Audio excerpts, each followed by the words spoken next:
What's going on, everybody? First and foremost, I want to say thank you for watching those last two videos and all the support I've gotten over the past week. Basically, what this video is I want to do a recap of both tournament days, day 1 and 2, and kind of break down what I was seeing and why I chose to do what I did, and really just elaborate on what happened each day. As we talked about, I got on a morning bite and up till about 10 a.m. on that buzzbait. But on day 1, I had realized we had fish short striking.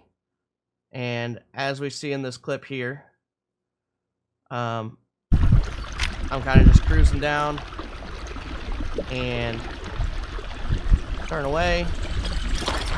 Fish eats it. No. And eats the paddle tail off. That was a very key indicator for the rest of the tournament for me. Now, after this, I put on that trailer hook. Next 2 fish come on that trailer hook. And it really was a game changer for day 1 and 2. Now, let's progress through the rest of this and check out. So this fish right here came on the trailer hook. I want y'all to know that was trailer hook. 16 1/4. Now this is the bite that I want to discuss. I got very fortunate with this fish. It was not pretty. And this is one of those things where we talk about everything has to go right and in your favor for you to do well a lot of the time. Without this fish, I don't qualify. It looked good at least. But as we see here, this fish is literally hung up in the tree, and I am having to backtrack to try to get to her. And thankfully, she had both hooks in her and was able to stay in the entire time. I know you guys. I don't want to express enough how, like, lucky or fortunate or whatever term you want to use. That just doesn't happen without, you know, some blessings and people looking over you, especially in this.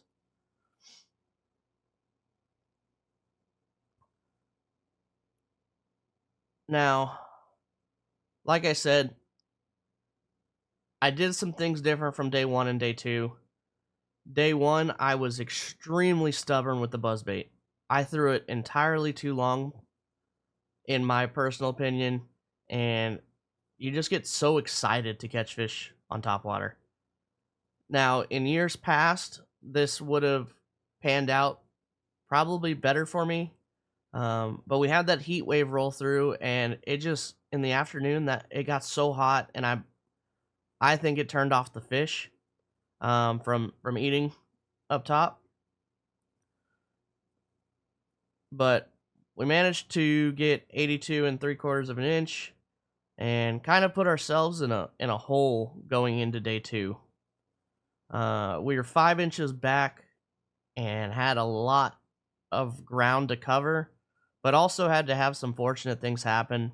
Some people just kind of had to not have as good of days as they did the day before, and that's what we had to bank on. But we had to go do what we needed to in order for all to play. Now let's go take a look at day 2. Now, day 2, we start the morning. No. There's fish number 1. And fish number 2. How? Now, right here, I am frustrated, but also know I have to keep my head in the game. There's going to be more fish to come, and we just got to stay focused, keep our foot on the gas pedal, and, you know, just try to ignore what just happened. We ended up catching 2 15s after that. And work our way to a 17 on our way back out of the cove. And then we get to our big fish of the day and also big fish of the tournament. Now, I have caught, numerous 20-inch fish, but this one meant a little bit more, obviously, and I've never had a bigger fish do what this fish did to me. That fish ran up into a foot of water and then went deep. I think she was looking for a tree. These fish are, used to wrapping people up in trees, but she just never found one, thankfully. And my landing of this fish was definitely not the prettiest. She took off right there at the end when I went to go grab out the net, and I probably had a little bit too much line out, but we ended up getting her in. And just look at that behemoth of a fish. Venture.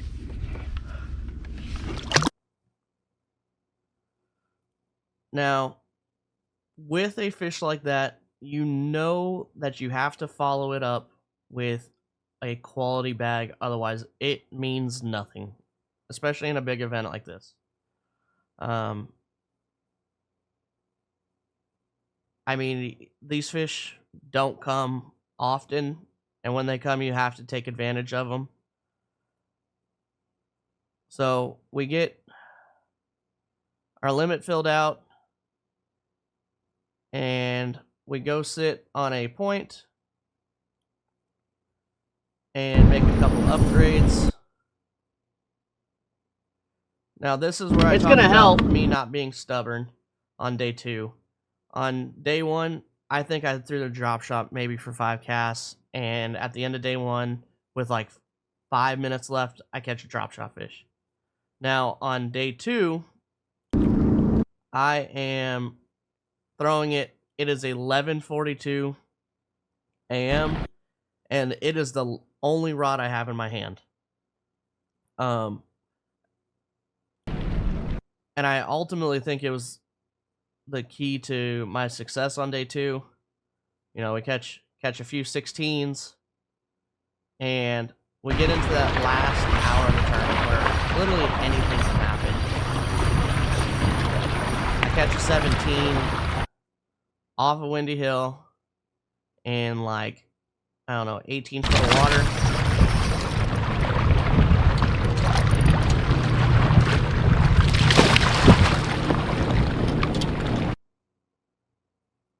And then this was a sketchy fish catch.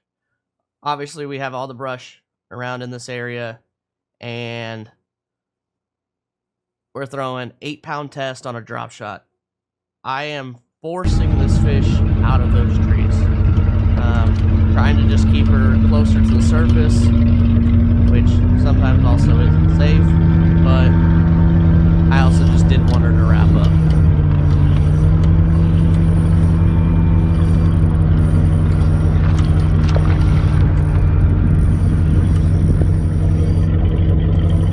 Just trying to keep constant pressure on her.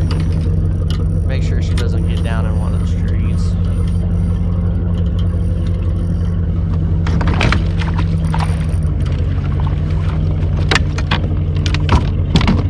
And we upgrade another 1/2 inch. Now that we went through day 1 and day 2, I just want to say thank you to everyone who has been following along, texted me, called me.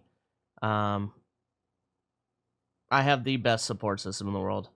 The numerous texts I get throughout an event, or when things go right, I can't say thank you enough. As far as this video goes, though, if you want more detail, please leave a comment below. Thank you for watching. I'm excited for next year to compete in the biggest tournament of the year. and the biggest stage in kayak fishing. Also with, taking the next step to fish the Kayak Bassmaster series. Next year is going to be a whole bunch of content that I look forward to sharing with you guys, and it's going to be jam-packed, and I am extremely excited to one, test my skills at the highest level, but two, bring you guys along for the journey. That is what this is for me. I just want to show you guys my experiences and really bring you guys closer to not only myself as an angler, but myself as a person, and not just see me through an Instagram post.